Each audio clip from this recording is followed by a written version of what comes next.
It's December 20th, 2023, meaning there are 99 days left until the start of the 2024 Major League Baseball season.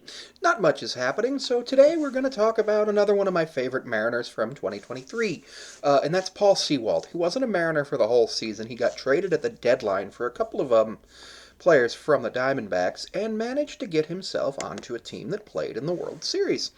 He had a 3-2 record with a 3.14 ERA, 80 strikeouts, and a walks and hits per inning pitched of 1.15, which is actually really good.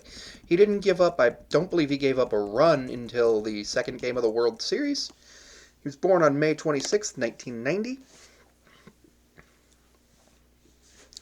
and he previously played for the Mets and Mariners, as well as the San Diego Toreros. He attended a Bishop Gorman High School in Vegas, 7-0 win-loss record, and 1.57 ERA, earning All-State honors his senior season. He did go undrafted,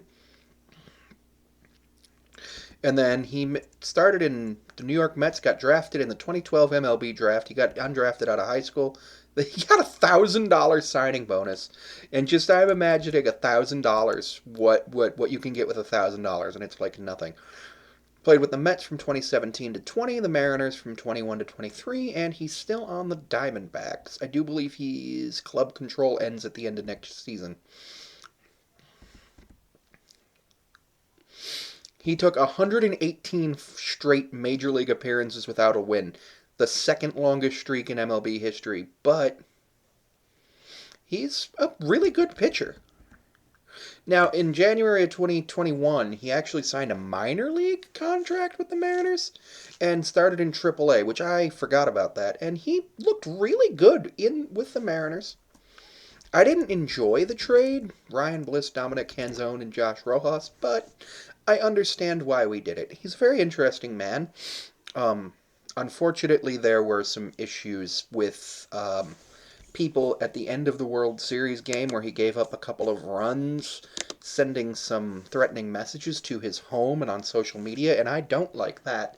One thing that I really liked about Paul Sewald that most Mariners fans would agree with is that we didn't care about like the analytics and spin rate and all of those things. It was just we have Paul Sewald.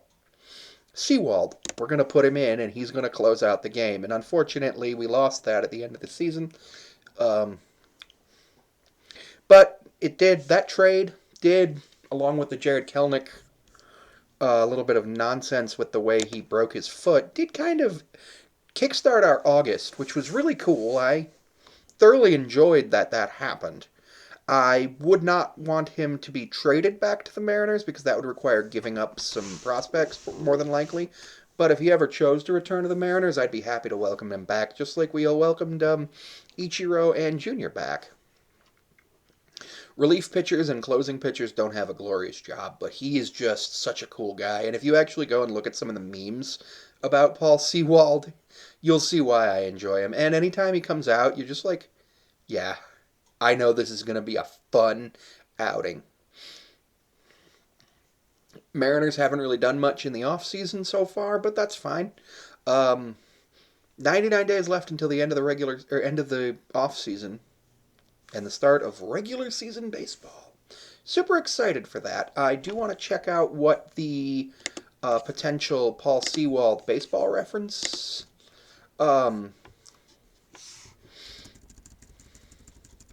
He has a lot of cool stuff on Instagram. He was always super happy about the way the Mariners played after. Because remember, the American League and National League are a lot different than the other sports. He had a 1.2 wins above replacement with a 3-2 record with 3.12 ERA. 65 games appeared in, and he had 34 saves, which isn't bad. 60 innings pitched.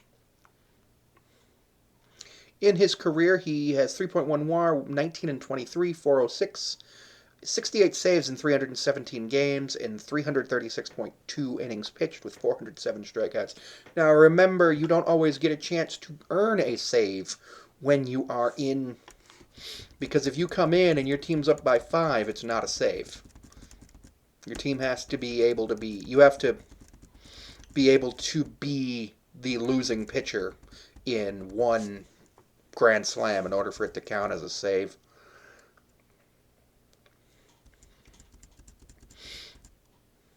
He's entering in his 8th year of his career, so it actually, I believe, team control is up. He is 33 years old, so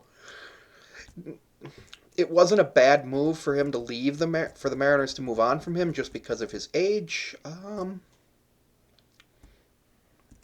But he was just an enjoyable player to be around and to have on your team.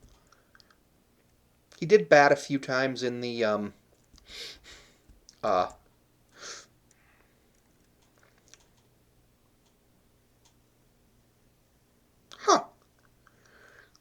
According to this, he's actually not earliest free agent isn't available until 2025, which I am actually surprised by.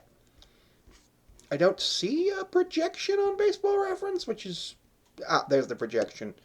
He'll obviously be 34 years old. They're projecting 4-3 with a 3.63 ERA, 16 saves, 62 innings pitched, 49 hits given up, 27 runs, 25 earned runs, 9 home runs, 23 walks. Projecting that he'll intentionally walk 2 people, so that's a coach's decision. Strikeout 71, hit 2 batters, no balks, 2 wild pitches, and faced 254 batters with a 1.167 whip and a 7.1 hit per 9, 1.3 home runs per 9, 3.3 walks per 9, and 10.3 strikeouts per 9.